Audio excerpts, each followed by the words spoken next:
오늘 하나님의 말씀은 베델의 하나님이라는 너무도 뻔한 제목으로 설교하려고 합니다. 여러분, 성경을 읽을 때 우리가 성경을 읽을 때 그리고 도덕적 교훈을 찾기도 하지만 성경은 도덕적 교훈을 말하기 위한 책이 아니죠. 그렇죠?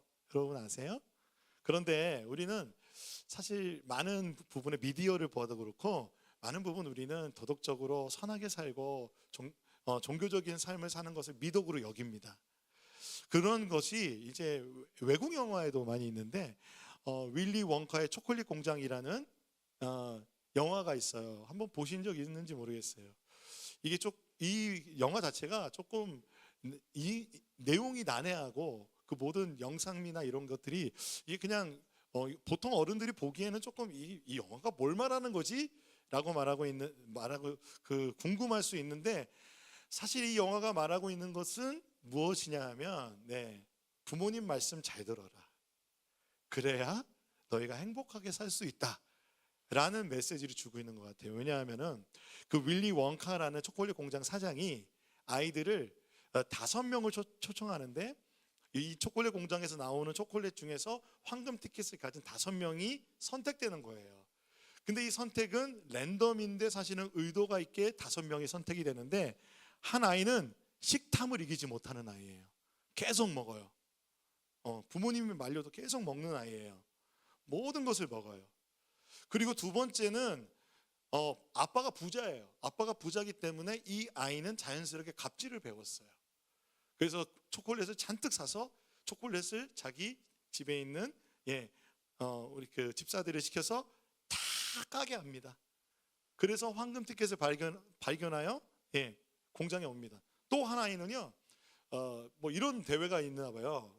껌 오래 씹기 대회. 껌 오래 씹기 대회에서 1등한 친구예요. 그래서 이 친구는요, 뭐 출전할 때마다 상을 너무 많이 타가지고 이 어린이는 뭐가 걸렸냐면 연예인병 걸렸어요. 스타병. 사람들에게 막 드러나는 걸 너무 좋아해요. 그리고 또 네 번째 아이는 맨날 TV로 슈팅 게임을 하는 아이입니다.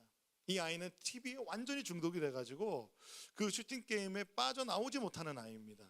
근데 이 아이가 또 당첨이 됩니다. 그리고 마지막으로는 가난한 찰리가 할아버지랑 살고 있는 찰리가 당첨됩니다. 그 영화 중에 여러분이 또 아시는 분은 많이 흉내 내셨을 때 움파룸파라고요. 움파룸파. 그 아주 재밌는 춤을 추면서 노래를 부릅니다. 근데 이 움파룸파가 어느 때 노래를 부르냐면 이 아이들이 식탐을 못 이기는 아이는 초콜릿 강에 빠져버립니다. 그리고 그 갑질하는 아이는 그 소각장 같은 데 빨려 들어가고요. 그리고 껌 오래 씹기 대회 하는 아이는 껌을 오래 씹다가 블루베리가 돼버립니다. 이만한 블루베리가 돼버려요. 그리고 TV로 슈팅 게임을 하는 아이는 TV로 들어가서 납작한 아이가 됩니다. 그리고 마지막으로 찰리만이 그 공장의 그 모든 것에 이제 당첨이 되는 그런 그 권선징악의 내용입니다. 그러니까 그 모든 노래의 내용은 아이들의 버릇을 고쳐야 이렇게 살면 행복하다라는 내용입니다. 행복하게 살려면 좋은 사람을 본받고 나쁜 사람의 행동을 피하라라는 것. 사실 우리 한국 사람들은 유교와 불교의 영향을 많이 받았기 때문에 이런 메시지를 어려서부터 받고 자란 굉장히 도덕적인 사람입니다. 도덕적으로 선하게 살면 행복이 올 것이다. 어렸을 때 저 이런 만화 많이 봤어요. 정의는 이기지요. 힘을 내요 바베크. 이거 들어보신 적 있어요? 이거 알면 저랑 같은 나이일 텐데. 네. 검은 별. 네. 이러한 메시지를 통해서 우리는 그렇게 살아왔지만 사실 인생 살아가다 보면 의인이 고난받고 그리고 악인이 잘 살아요. 악인이 형통하여. 우리는 그것을 보면서 이 세상이 불공평하다고 생각하고 내가 이렇게 선하게 사는 게 무슨 의미가 있을까라고 생각할 뿐만 아니라 내가 교회에 와서 하나님께 이렇게 열심히 예배드리고 하나님의 말씀대로 사는데 내 인생은 왜 이 모양 이 꼴이냐고 하나님께 불평하고 불만하기도 합니다. 그런데 성경은 그것이 인간의 모습이라고 정확하게 얘기합니다. 구약 성경에서는 인간은 죄로 인해서 흠이 많고 그 중심에 하나님을 두기 싫어하는 사랑받을 만한 가치가 없는 존재가 되어버렸고, 그 인간의 타락은 그렇기 때문에 우리가 정말 이해되지 않는 세상의 많은 일들이 일어난다는 것을 성경은 말해주고 있어요. 그래서 욥과 같은 의인도 고난받습니다.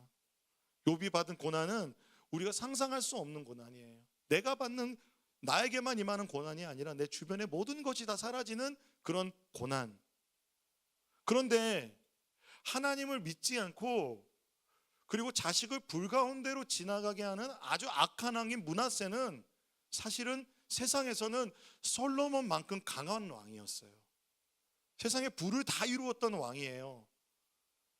그렇다면 성경이 말하고 있는 건 뭐냐면, 이러한 인간 사회의 이러한 죄로 인한 불의함 때문에 있는 이 부정적인 이 사회 가운데서도 그럼에도 불구하고 하나님은 함께 하신다. 하나님이 이 세상을 구원하기 위하여 어떻게 일하고 계신지, 하나님이 어떤 분이신지에 대한 그 이야기를 하고 있는 것이 성경의 이야기입니다. 그러니까 성경의 주인공은 사실은 하나님입니다. 하나님은 우리와 함께 하셔서 축복의 약속을, 그 언약을 지키시는 은혜로우신 하나님이십니다. 여러분 믿으십니까? 여러분 질문 하나 드리겠습니다. 여러분 행복하십니까? 제 눈을 피하고 계십니다. 행복하시다면 행복하신 이유가 무엇입니까? 오늘 내가 나는 행복합니다 라고 자신에게 고백할 수 있다면 그 이유는 무엇입니까? 오늘 여러분이 예배드리러 나와 예배드림이 기쁨이라면, 여러분에게 정말 주님을 사랑하는 마음으로 이곳에 오셨다면 주님으로 인하여 감사하며 행복하다면 너무 좋지만, 혹시 우리가 예배드리러 올 때 주일 성수를 해야 내 삶이 행복해질 수 있는 확률이 높아지고 내 삶에 불행이 올 수 있는 확률이 낮아지기 때문에 혹시 오진 않으셨습니까? 또는 우리가 교회 다니다 보면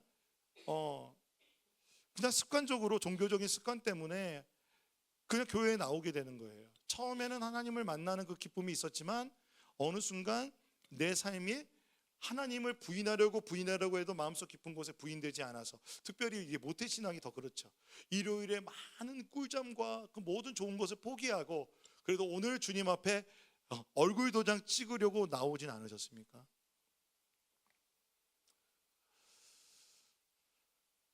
오늘 목사님이 왜 그러시지? 제가 이런 말을 거의 잘 안 하는 목사인데요, 오늘 본문의 야곱이요, 브엘세바에서 하란으로 하는 여행길에 올랐습니다. 그런데 그 여행길이 얼마나 고단했던지 잠이 들었는데, 그 잠이 들었을 때 꿈을 꿨습니다. 창세기 28장 10절에서 11절에 보면, 야곱이 브엘세바에서 떠나 하란으로 향하여 가더니 한 곳에 이르러 해가 진지라. 거기서 유숙하려고 그곳에 한 돌을 가져다가 베개를 삼고 거기 누워 자더니. 여행을 하면 좋은 숙소를 찾아서 잠을 자야죠. 그렇죠. 그런데 야곱이요, 무슨 이유인지 자신의 고향 브엘세바를 떠나서 하란으로 가고 있고 그 한 곳에 이르러서 해가 졌어요. 그 여행길에 해가 졌는데 숙소가 없어서 야곱이 캠퍼도 아니에요. 그 천막도 없고, 그래서 뭔가 아무것도 준비되지 않은 상태에서 돌 하나 가져다가 베개를 삼고 잠든 거예요. 여러분, 돌로 베개 삼아서 주무셔 보신 적 있으세요? 너무 피곤하면 잠을 잘 수 있지만 못 자죠. 불편해서 못 자요. 어떻게 자요? 그런데 야곱의 인생이 얼마나 고단했으면 그 밤이 왔어요. 밤이 오고, 밤이 온 것이 야곱의 삶을 말해주는 것 같고, 그 불편한 돌을 베고 자고 있는 그 야곱의 모습이 왠지 마음이 짠합니다. 사실 야곱은요, 여기에 오기 전에 집안에 문제가 있었어요. 그게 뭐냐면 장자권에 관한 분쟁이 있었습니다. 야곱은 어떻게든 장자권과 아버지의 축복의 기도를 받았지만 형과의 관계가 깨어졌고, 아버지와 어머니의 권유로 어머니의 고향이자 할아버지 아브라함의 제2의 고향인 하란 땅으로 지금 가고 있습니다. 그 이야기를 좀 더 자세하게 이야기를 해드릴게요. 야곱은요, 쌍둥이 중에 둘째 아들이에요. 누구의 아들이냐면 이삭의 아들이에요. 이삭이요, 그 리브가라는 여인하고 결혼을 했는데, 리브가의 고향이 어디라고요? 하란 땅. 그러니까 좀 먼 곳에서 그 아브라함의 친족들 중에서 선택돼서 결혼을 했어요. 그런데 이 둘이 태어나기까지 같이 결혼을 40세에 했거든요. 40살에 했는데, 이 쌍둥이가 태어날 땐 60살이에요. 그러니까 20년 동안 아이가 없었어요. 그러므로 하나님께 기도했어요. 25장 19절에 아브라함의 아들 이삭의 족보는 이러하니라. 아브라함이 이삭을 낳았고, 그러니까 아브라함의 족보가 이렇게 된다라고 하는 것은 아브라함에게 있었던 언약의 그 언약의 계승이 이어지는데 이삭에게 이어지고 있다는 것을 의미해요. 여러분, 창세기의 족보는 그런 의미예요. 이삭은 20절에 40세의 리브가를 맞이하여 아내를 삼았으니 리브가는 바단 아람 족속의 부두엘의 딸이요 아람 족속의 라반의 누이였다. 이 바단 아람이 하란입니다. 이삭이 그의 아내가 임신하지 못하므로 그를 위하여 여호와께 간구하며, 아버지의 삶과 비슷하죠. 여호와께서 그의 간구를 들으셨으므로 그의 아내가 임신하였더니 그 아들들이 그의 태 속에서 서로 싸우는지라. 그가 이르되 이럴 경우에는 내가 어찌할꼬 하고 가서 여호와께 묻자오니. 누가 기도했어요? 이삭이 기도했고, 그러니까 복중에 그 태가 싸우니까 이 태동이 너무 심한 거죠. 그러니까 누가 괴로웠겠어요? 임산부인 리브가가 너무 힘들었겠죠. 그것을 보고 이삭은 하나님께 기도했어요. 그때 하나님께서 이렇게 응답하십니다. 23절에 여호와께서 그에게 이르시되 두 국민이 내 태중에 있구나. 두 민족이 내 복중에서부터 나누이리라. 이 족속이 저 족속보다 강하겠고 큰 자가 어린 자를 섬기리라. 한마디로 무슨 말이에요? 큰 자가 어린 자를 섬기리라. 그러니까 형이 동생을 섬긴다는 이야기 같아요. 그 해산의 기한이 찬즉 쌍둥이가 있었는데 먼저 나온 자는 붉고 전신이 털옷 같아서 이름을 뭐라고 했어요? 에서라고 했고, 후에 나온 아우는 손으로 에서의 발꿈치를 잡았으므로 그 이름을 야곱이라 하였으며, 리브가가 그들을 낳을 때에 이삭이 60세였더라. 20년 동안 아이가 없었고 드디어 낳은 아들들이 태어났는데, 한 아이는 전신이 붉고 털옷이 입은 것처럼 털이 많은 거예요. 그러니까 남자다운 아이가 나온 거죠. 또 한 아이는 어떻게든 형보다 먼저 나오려고 발꿈치를 잡았다라는 이름을 가진 야곱이었어요. 이 가정에서 일어나는 일들이 여러분 어떻게 앞으로 더 진행되는지 좀 볼 필요가 있습니다. 에서와 야곱이 이제 자라는데요. 창세기 25장 27절 28절에 보면 이렇게 되어 있어요. 아이들이 장성하며 에서는 익숙한 사냥꾼이었으므로 들사람이 되고 야곱은 조용한 사람이었으므로 장막에 거주하니, 이삭은 에서가 사냥한 고기를 좋아하므로 그를 사랑하고 리브가는 야곱을 사랑하였더라. 두 아들의 성향이 정반대였습니다. 에서는 어떤 아들이었냐면 익숙한 사냥꾼이었어요. 익숙한 사냥꾼이라는 것은 얼마나 멋진 남자였는지 알 수 있습니다. TV에서나 나올 법한 강철 부대에서 나오는 그런 남자, 피지컬 100에 나올 만한 그런 근육이 이렇게 있고, 그래서 누가 봐도 우와 남자구나. 이게 피부 색깔도 붉고 털도 많고 우와, 남자. 옛날 사람은 아는 그거 있잖아, 쾌남. 일부에서는 아무도 안 오셨는데 웃어주셔서 너무 감사합니다. 그런데 야곱은 어떤 아이였어요? 어떤 사람이었어요? 조용한 사람인지 모르는데 장막에 거주하는 걸 좋아하는 아이였어요. 제가 보니까 우리 교육자 아들 중에서 하일이가 이런 스타일이더라고요.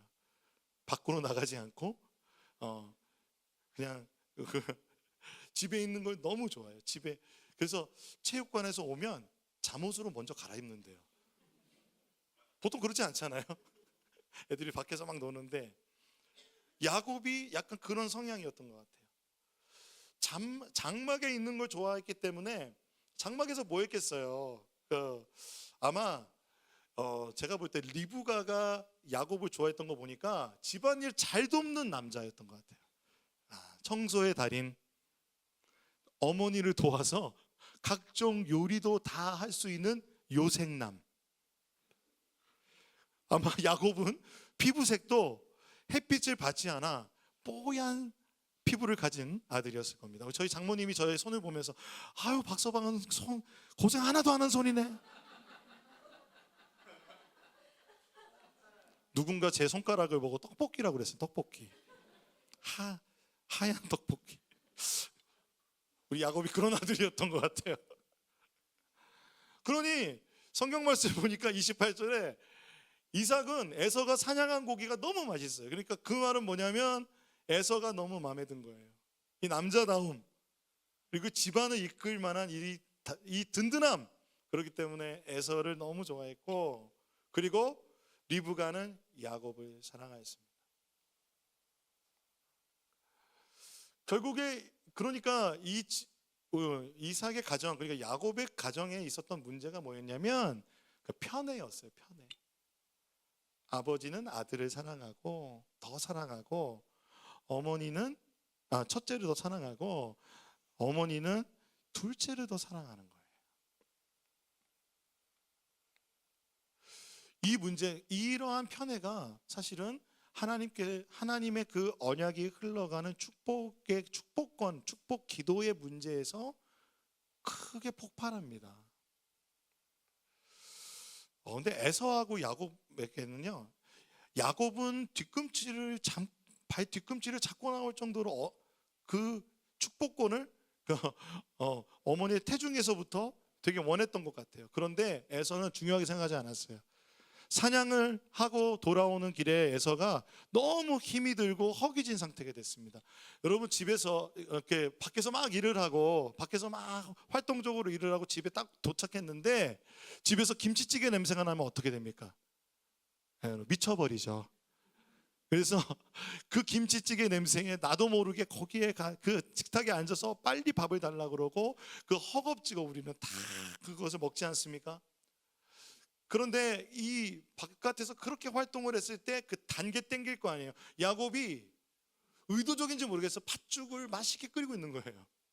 집에 들어오니까 팥죽 냄새가 막 나는 거예요. 에서가 야, 팥죽 좀 내놔봐, 팥죽 좀 먹자, 내가 지금 죽게 생겼다라고 말하니까 야곱이 딱 이렇게 얘기하네요. 형님, 팥죽과 떡을 드릴 테니까 장자권 나한테 파세요, 그러는 거예요. 그러면 어떻게 됐을까요? 에서가 사실 장자권하고 어떻게 파냐, 그러면서 내가 끓여 먹을게, 그러면 좋았을 텐데 이렇게 얘기해. 내가 죽게 되었으니 장자의 명분이 내게 무엇이 유익하리요? 에서는 사실 이 말이 의미하는 의미를 사실은 모르고 얘기했을 수 있겠어요. 그냥 입에서 나온 대로 툭 뱉었을 수 있겠지만 그 마음에 있는 것이 밖으로 나온 것이죠.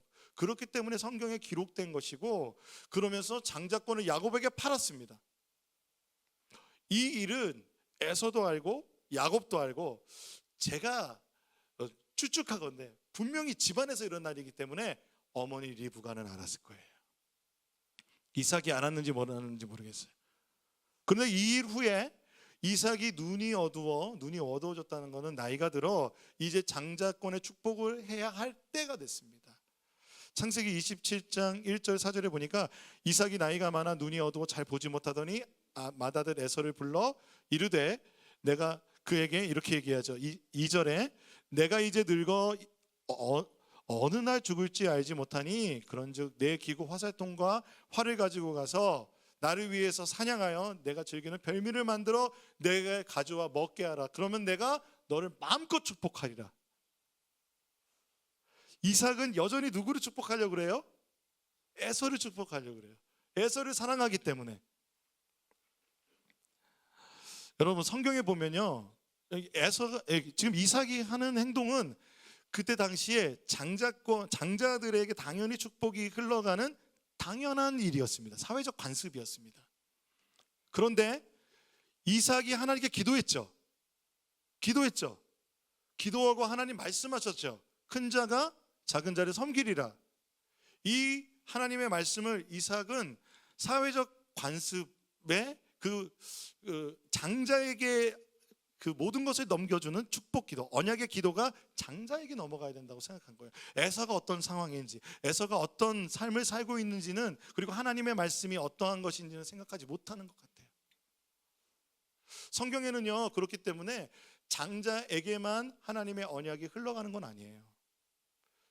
모리아산에서 이삭을 드린 것은 어떻게 보면 예수 그리스도께서 인류를 대표하는 그 모습을 예표하는 것뿐이고, 유다도, 예수님이 나온 유다도 장자가 아니었습니다. 그리고 이집트로 들어가게 한 요셉도 장자가 아니었죠. 그리고 노아의 아들 중에 하나님의 언약이 흘러가게 하는 셈도 장자가 아닙니다. 그러므로 우리가 생각해 볼 수 있는 것은, 하나님께서는 하나님의 마음에 합한 자에게 하나님의 뜻을 나타내시고 하나님의 뜻을 이루어 가시는 것을 우리가 알 수 있습니다. 그런데 여러분, 이때에 이 모든 이야기를 듣고 있는 사람이 누구냐면 집안의 수장, 집안의 어머니 리브가입니다.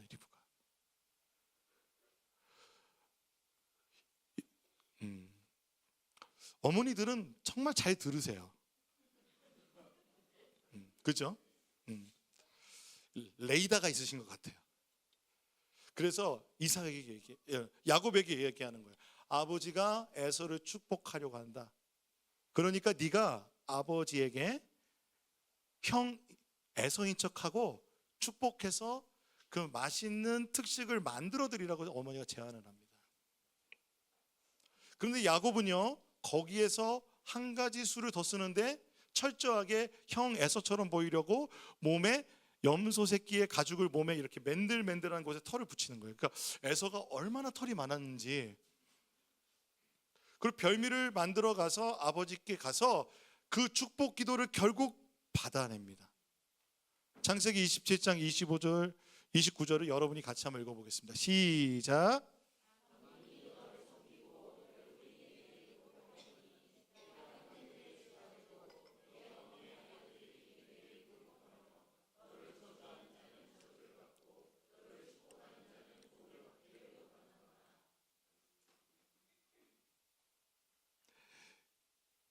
이 축복 기도를 누가 받았어야 돼요? 이삭의 입장에선 에서가. 여러분도 혹시 장자가 받아야지 이렇게 생각하시는 분 계실지 모르겠어요. 근데 하나님의 뜻은 사실 야곱이었고, 그리고 야곱이 아버지와 형을 속여서 축복 기도를 받아냈어요. 자, 이러면 우리가 어떻게 되죠? 현대에는 법원에 가야죠. 그래서 축복 무효 소송을 내야 될 겁니다. 그런데 성경에선 이상하게도 이삭이 내 동생이 와서 속여 내 복을 빼앗았도다 라고 말하면서 이 축복 기도가 야곱에게 넘어간 것은 돌이킬 수 없는 상황이 되었다는 것을 인정합니다. 어쩌면 그때서야 이삭이 하나님의 말씀을 기억했을 수도 있겠어요. 그리고 이렇게 에서가 억울해하잖아요. 억울해하는 에서에게 기도해 주는데 이게 그 축복 기도가 아니라, 제가 볼 때는 이건 진짜 듣고 싶지 않은 기도 같아요. 내 주소는 땅의 기름짐에서 멀고 내 소리는 하늘 이슬에서 멀 것이며 너는 칼을 믿고 생활하겠고 내 아우를 섬길 것이니 내가 매임을 벗을 때에는 그 멍에를 내 목에서 떨쳐버리리라. 그러니까 죽을 때야 돼서 그 멍에를 떨쳐버린다는 거예요. 이런 얘기를 들으니까 41절에 그의 아버지가 야곱에게 축복한 그 축복으로 말미암아 에서가 야곱을 미워하여 심중에 이르기를 아버지가 곡할 때가 가까웠은즉 내가 내 아우 야곱을 죽이리라. 마음 먹습니다. 죽일까 말까가 아니라 죽이리라. 이 얘기 누가 들었어요? 어머니 리브가. 리브가는 소모즈 같아, 소모즈. 에서가 야곱을 죽이기로 마음 먹었는데 그래서 리브가가 이렇게 얘기합니다. 43절에 내 아들아 내 말을 따라 일어나 하란으로 가서 내 오라버니 라반으로 피신하여. 42절에부터 보면 그에게 이르되 내 형 에서가 너를 죽여 그 한을 풀려 하니 내 아들아 내 말을 따라 일어나 하란으로 가서 내 오라버니 라반에게로 피신하여 내 형의 노가 풀리기까지 몇 날 동안 그와 함께 거주하라. 내 형의 분노가 풀려 내가 자기에게 행한 것을 잊어버리거든 내가 곧 사람을 보내어 너를 거기서 불러오리라. 어찌 하루에 둘을 이루랴 라고 말합니다. 하나님의 언약을 이어가는 축복의 기도의 시간이 가정이 풍비박산 나는 시간이 되었습니다. 속이고 속고 분노하고 죽이고 죽이려고 하는 그 죄성으로 가득하게 되었습니다. 하나님의 언약이 흘러가는 이 과정 속에서 사실은 이 과정의 역사 가운데 지금 이삭의 가정은 역기능적 가정으로 사실 이 가정이 하나님의 언약을 흘려보내는 게 말이 되는가라고 생각이 들 정도입니다. 에서는 아버지 이삭은 자녀에 대한 하나님의 기도를 했음에도 불구하고 자신이 편애하는 장남 에서에게 장자 축복을 하려 했습니다. 그리고 장남은 그 장자권을 아버지가 그 귀하게 여기는 장자권을 귀하게 여기지 않고 팥죽과 떡에 동생에 팔아넘길 정도로 가볍게 여겼습니다. 하나님의 언약을 어떻게 이렇게 가볍게 여길 수 있겠습니까? 뿐만 아니라 에서는 자신에게 일어나는 그 분노를 조절하지 못하는 사람, 감정을 조절하지 못하는 사람이었던 것 같습니다. 팥죽과 그 떡을 먹는 것이 장자권보다 중요하다는 그 판단을 하지 못하는. 리브가는 어땠을까요? 여인으로서 하나님 말씀을 기억하고 있었던 것 같아요. 그런데 어려서부터 야곱을 편애했어요. 좋아하고 너무 좋아해서 이삭을 속여서라도 축복 기도를 받게 한 거예요. 축복 기도를 받을 때 이삭이 하나님의 뜻이라면 야곱이 하나님의 뜻이라면 이삭과 얘기하고 그리고 이삭에게 권하여 야곱에게 축복할 수 있도록 해야 됐을 텐데 이 가정에서는 지금 속여서라도 축복 기도를 받게 했고 그리고 야곱은 그 장자권을 형에게서 뺏어날 때 팥죽 한 그릇에 받아낼 뿐만 아니라 또한 철저하게 어머니에게 의존되어 있었습니다. 그래서 어머니의 말대로 속여서 축복 기도를 받았고 그리고 지금 또 어머니의 말대로 자기를 죽이려 하는 그 형 에서를 피해서 하나님 땅으로 도망가는 도망자 신세가 되었습니다. 그래서 야곱의 이름은요 이제 바위 뒤꿈치를 잡은 자에서 속이는 자로 바뀌었어요.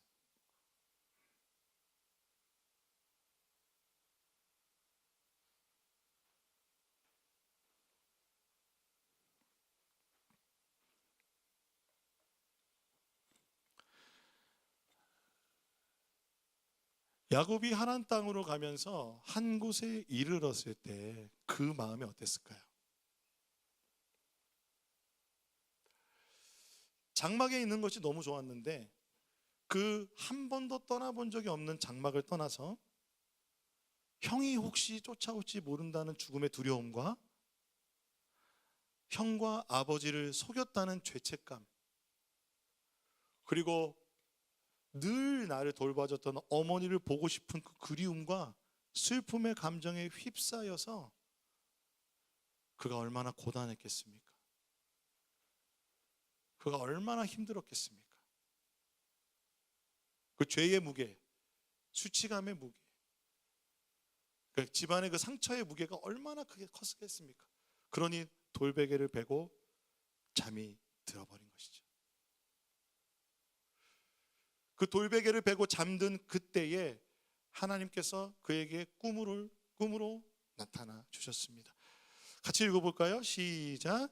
꿈에 본즉 사닥다리가 땅 위에 서 있는데 그 꼭대기가 하늘에 닿고, 또 본즉 하나님의 사자들이 그 위에서 오르락 내리락 하고, 또 본즉 여호와께서 그 위에 서서 이르시되 나는 여호와니 너의 조부 아브라함의 하나님이요 이삭의 하나님이라.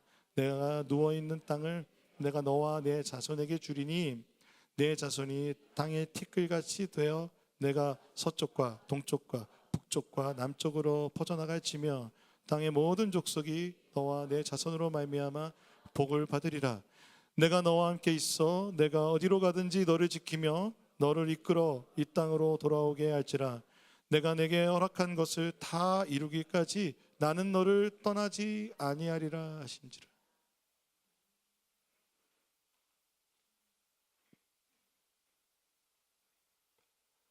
도망자 신세가 된 야곱에게 하나님께서 꿈으로 나타나 주셨어요. 하나님께서는 지금 이곳의 지명이 베델이라고 하는, 그리고 이전에는 루스라고 하는 곳에 하나님이 그에게 임재하여 주셨어요. 우리가 너무 고단하면 꿈도 못 꾸고 잠을 자기도 하지만 꿈꿀 때 그 왼수 같은 사람이 나올 때도 있잖아요. 악몽 꾸고. 여러분 안 그러세요? 그런데 오늘 야곱은 하나님이 나타나는 꿈을 꿨어요. 제가 어렸을 때, 우리 아이들이 어렸을 때 이렇게 기도해 줬어요. 아이들에게 이렇게 기도해 주셨어요. 오늘 잠을 잘 때 예수님 꿈꾸게 해주세요. 그 기도 많이 하시죠? 여러분 잠에 들 때 예수님의 꿈은, 예수님의 그 꿈, 예수님으로 가득한 그 마음으로 꿈꾸면 얼마나 좋겠습니까? 그렇죠? 꿈속이라도 예수님 만났으면 너무 좋겠죠. 오늘 그 은혜가 야곱에게 있었습니다. 그의 삶 속에 그 고단한 인생, 도망자 신세가 된 야곱에게 이 꿈은 엄청난 은혜인데, 그런데 사실 이 앞뒤 좌우가 잘 안 맞는 것 같잖아요. 그렇죠? 야곱이 그 가정의 어려움 가운데 도망자 신세로 막 도망가고 있는데 고단하게 잠이 들었는데, 야곱의 신앙 상태가 어떤지 우리가 알 수 없는데 하나님 꿈을 꿨다는 거예요. 그렇기 때문에 제가 조금 더 찾아보니까 이 베델이라는 곳이 의미가 있더라고요. 이 야곱이 하란 땅으로 가려면, 좋은 길로 가려면요, 서쪽으로 가면은 이게 지중해라는 바닷길로 평지로 가는 길이 있고요. 또 동쪽으로 가면 요단강을 통해서 올라가는 길이 있어요. 그런데 오늘 루스라고 하는 것, 이 베델이라고 하는 것은 산지로 올라가는 길입니다. 고생스러운 길이에요. 야곱이 왜 이 길을 선택했을까라고 했을 때 창세기 12장 8절에 보면요, 아브라함 이야기가 나오는데, 거기서 베델 동쪽 산으로 옮겨 장막을 치니 서쪽은 베델이요 동쪽은 아이라. 그가 아브라함이 그곳에서 여호와께 제단을 쌓고 여호와의 이름을 부르더니, 창세기 12장의 언약을 맺은 아브라함이, 하나님의 부르심을 받은 아브라함이 여호와의 제단을 쌓고 여호와의 이름을 부른 곳이 바로 베델. 그가 네게부 13장에 보면 그가 네게부에서 떠나 길을 떠나 베델에 이르며 베델과 아이 사이 곧 전에 장막 쳤던 곳에 이르니 그가 처음에 제단을 쌓은 곳이라. 그가 거기에서 여호와의 이름을 불렀더라. 아브라함이 찾은 곳은 그 곳이라는 곳 있잖아, 쌓은 곳, 이런 것이 히브리어로 하마콤이라고 돼 있어요. 하마콤, 정관사가 붙어 있어요. 바로 그곳은 종교적인 의미가 특별한 장소, 다른 말로 하면 하나님께 예배한 성소를 말하는 것입니다. 야곱은 자신의 삶에 지금 하나님 그 축복의 기도를 받았지만 지금 도망자 신세가 된 이 상황 속에서 자신의 인생의 어두움 가운데 누구를 찾아갔냐면 아브람, 할아버지 아브라함이 제단을 쌓았다고 하는 그곳 베델을 향해 간 겁니다. 창세기 28장 11절에 보면 한 곳에 이르러, 우리가 읽었었죠. 해가 진지라 거기서 유숙하려고 한 곳 하마콤입니다. 그 특별한 곳, 그러므로 그가 베고자 한 돌은 곧 하나님께 올려드릴 제단의 돌이 되겠죠. 사랑하는 성도 여러분, 야곱의 인생이, 아니 우리의 인생이 야곱보다 평탄한 인생이셨습니까? 아니면 야곱보다 더 험한 인생을 사셨습니까? 아니면 지금 야곱보다는 험한 인생을 살아가는 어려움 가운데 계십니까?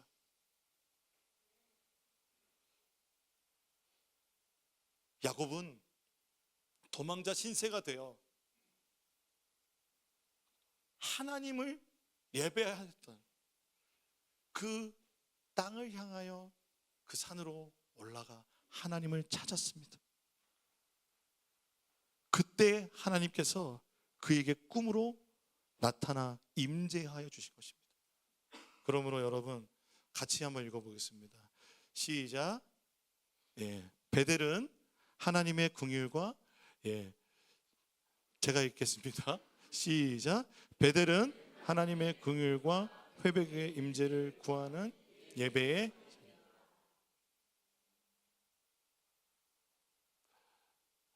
우리의 삶의 진정한 긍휼과 회복, 하나님의 긍휼과 회복을 구하는 그 자리가 베델인 것입니다. 그러므로 베델은 결국 하나님을 찾는 예배의 자리인데요, 우리가 가장 낮아지는 자리라는 것입니다. 그래서 AW 토저는요, 하나님을 예배하는 것은 즐거운 일이며 또한 겸허히 낮추는 일이다. 하나님이 임재 안에서 겸허히 낮아져 본 적이 없는 사람은 결코 하나님을 예배하는 자가 되지 못합니다 라고 AW 토저 목사님은 말하고 있습니다. 하나님의 하나님 되심을 인정하는 것. 그래서 베델에서 그가 꾼 꿈에 그 사닥다리에 하늘에서부터 내려와 땅에서부터 하늘까지 올라간 그 사닥다리에 하나님의 사자들이 오르락 내리락 하는 것을 보게 되었습니다. 이 하나님의 사자가 무엇이냐면 하나님의 천사죠. 하나님의 천사가 오르락 내리락 했다는 것은 하나님의 임재가 임하였다는 것을 뜻합니다. 또한 하나님의 사자라는 것은 메신저라는 뜻이 있습니다. 전령이죠. 하나님의 말씀이 임재하셨다는 것입니다. 사랑하는 여러분, 하나님이 내 삶 가운데 임재하셨다는 것을 무엇으로 증거로 삼을 수 있고 내가 알 수 있습니까? 하나님의 말씀이 하나님이십니다. 내가 하나님을 만났다, 하나님을 인격적으로 교제한다는 것은 하나님의 말씀을 대하는 것입니다.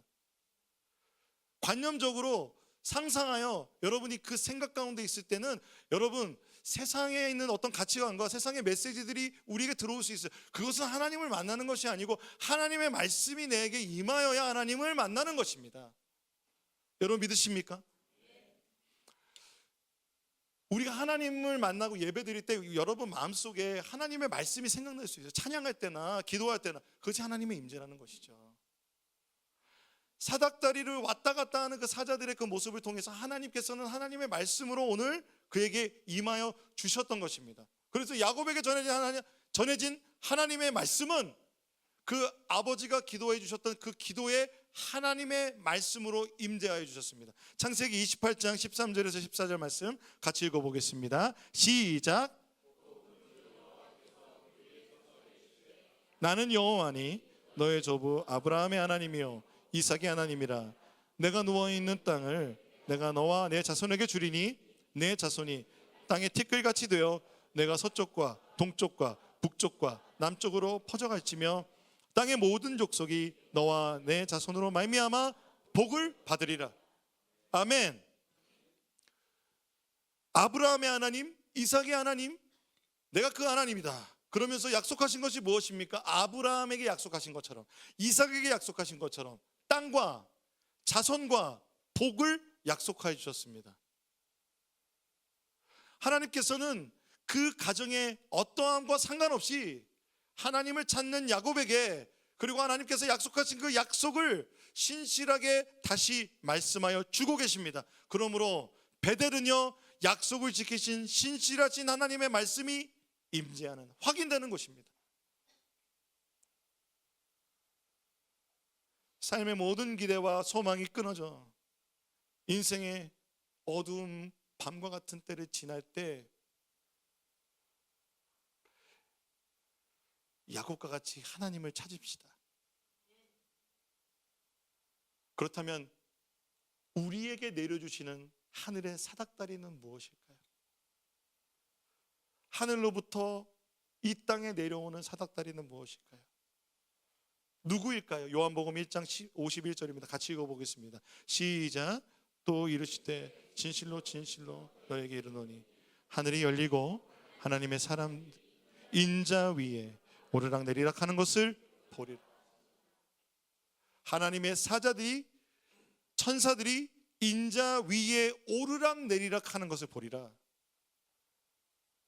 예수님께서 말씀하셨습니다. 내가 곧 길이요 진리요 생명이니 나로 말미암지 않고는 아버지께로 올 자가 없느니라. 예수님께서 길이요 진리요 생명이 되십니다. 할렐루야. 우리가 오늘 행복하다라고 말할 수 있다는 것은 우리의 상황과 환경이 어떠하든 우리에게 내려주신 인자 예수 그리스도의 그 사닥다리가 되신 예수 그리스도로 말미암아 길이요 진리요 생명 되신 주님으로 아버지께로 나아가는 길이 열려있기 때문인 줄로 믿습니다. 야곱은 이 상황 가운데 사실은 모든 것을 얻지 못했죠. 에서와의 관계 회복도 일어나지 않았고, 어머니와의 재회도 일어나지 않았고, 아버지와의 화해도 일어나지 않았습니다. 하지만 하나님 오늘 약속하셨고, 하나님 이렇게 말씀해 주십니다. 내가 너와 함께 하겠다고. 15절에 내가 너와 함께 있어. 내가 어디로 가든지 너를 지키며 너를 이끌어 이 땅으로 돌아오게 할지라. 내가 내게 허락한 것을 다 이루기까지 너를 떠나지 아니하리라. 여러분 믿으십니까? 그 주님이 우리와 영원히 함께 하십니다. 끝까지 함께 하십니다. 이것은 무엇입니까? 내가 너에게 나를 보낸다라는 것입니다. 다른 어떤 건 너희가 없어도 내가 너에게 가겠다. 여러분, 하나님이 우리와 함께 하신다면 그 어떤 것이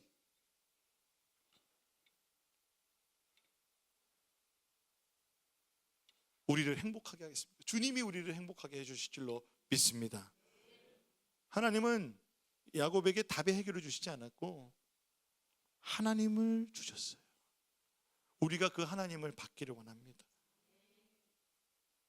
우리가 이 약속을 또한 예수님 안에서 받았죠. 임마누엘, 우리와 함께 하시는 주님. 주 예수와 동행하니 그 어디나 하늘나라.